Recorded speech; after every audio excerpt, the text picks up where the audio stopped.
So this is a walkthrough of chapter 11. And for this, I'm just going to point out some important features to you in this chapter, some things to be aware of, and then read a few parts aloud. So I want to start a little bit before this, though, in chapter 10. So if you notice here, in chapter 10, in this line here that I have highlighted, if I had been killed or in the presence of 1,000 sea people, their testimony combined would have been insufficient to have arrested one of the murderers.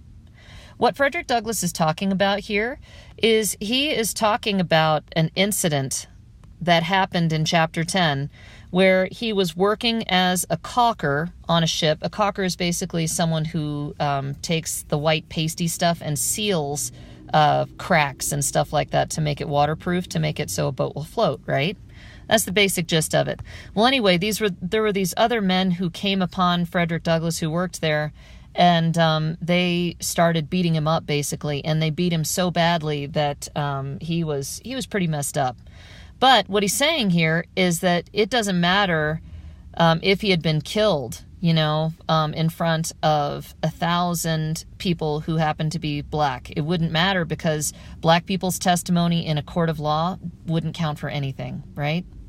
Unfortunately not. So that's the incident that he is talking about here, where he was, severely injured. Severely injured. So I'm going to go ahead and write this in the margin just so I'm aware of what happened before. So basically, at this time in chapter 10, even though it seemed that it was unlikely to happen, here Frederick Douglass is, and he's back with Master Hugh. So he is back in Baltimore, okay? So anyway, what's going on here is he is being taken care of by Master Hugh and by his wife. And he's kind of trying to heal up from his wounds and stuff like that from the attack. And the guy who he had been working for was named Mr. Gardner. But he doesn't want to return to Mr. Gardner for fear that he'll be attacked again, right? And Master Hugh agrees. And so instead, Frederick Douglass goes and works for this guy, Mr. Walter Price, okay? So same kind of industry.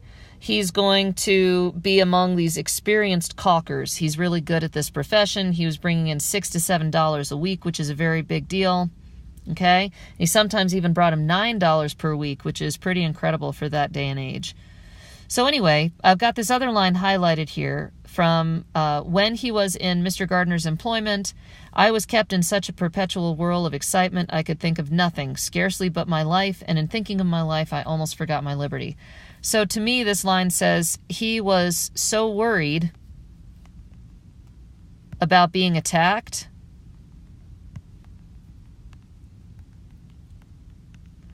and also just he was kept busy constantly.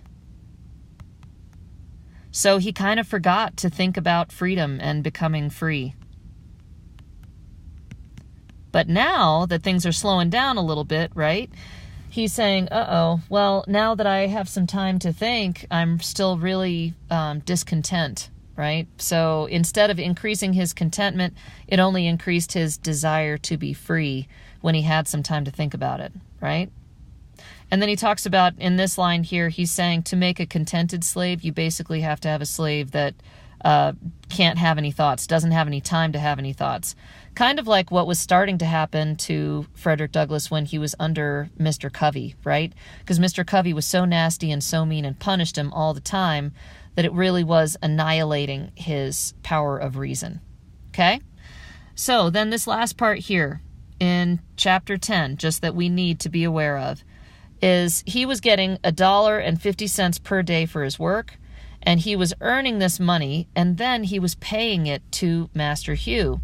So he was forced to give all of his wages to Master Hugh because he was his slave, right? And so that is the basic background that you need from chapter 10 going into chapter 11.